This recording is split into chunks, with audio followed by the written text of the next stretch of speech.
మహి అయితే ఏం జరుగుతుంది ఇక్కడ అని అయితే కొంచెం డౌట్గా చూస్తూ ఉంటాడు. ఇక అక్కడ ఉన్న మహి వాళ్ళ అత్తయ్య అయితే దగ్గరుండి శ్రియని అయితే తీసుకొని వస్తూ ఉంటుంది. శ్రియని ఎందుకు అంత పర్టికులర్గా తీసుకొని వస్తున్నారు అని షాకింగ్గా చూస్తూ ఉంటాడు మహి. ఇక్కడ ఏం జరుగుతుంది, నాకు అసలు ఏం అర్థం కావడం లేదు అని అనేసరికి ఇక నాగవల్లి అయితే చాలా హ్యాపీగా ఫీల్ అవుతూ ఉంటుంది. ఇక శ్రియని అయితే దగ్గరుండి తీసుకొచ్చేసరికి ఏదో కానీ నాకు తెలియకుండా చేస్తున్నారు వీళ్ళు అని చెప్పేసి అయితే ఆ మహి అయితే శ్రియ కాసి అలా చూస్తూ ఉంటాడు. ఇక శ్రియ అయితే మహి దగ్గరికి వచ్చి తన పక్కన నిల్చోబెడుతూ ఉంటారు. ఇక శ్రియ వాళ్ళ అమ్మ వాళ్ళ అత్తయ్య అయితే తీసుకొని మహి పక్కన నిల్చోబెట్టేసరికి మహి అయితే కొంచెం డౌట్గా చూస్తూ ఉంటాడు శ్రియని. ఇక శ్రియ వాళ్ళ అన్నయ్య అయితే వాడికి అస్సలు ఇష్టం లేదు, ఎందుకు ఇదంతా చేస్తున్నారో ఏంటో అనేది మనసులో అనుకుంటూ ఉంటాడు. అసలు ఏం జరుగుతుంది, అసలు ఏం అర్థం కావడం లేదు అని అనేసరికి మహి వాళ్ళ అత్తయ్య అయితే అక్కడ ఉన్న రింగ్స్ అయితే నాగవల్లికి ఇస్తూ ఉంటుంది. ఇక నాగవల్లి అయితే ఆ రింగ్స్ని మహికి శ్రియకి అయితే ఇస్తూ ఉంటాడు. ఇక ఇస్తూ ఉంటుంది. అలా వాళ్ళిద్దరికి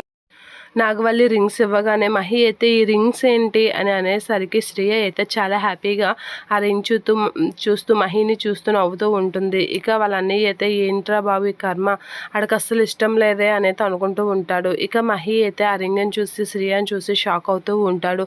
ఏంటి అసలు ఇక్కడ ఎంగేజ్మెంట్ చేస్తున్నారా ఏంటో, నాకు చేయకుండా ఇదేంటిది అని చెప్పేసి ఏంటి మామ్ అని చెప్పేసి అంటూ ఉంటాడు. ఏంటి లేదురా, జస్ట్ రింగ్స్ మార్చుకోవడమే అని అంటూ ఉంటుంది.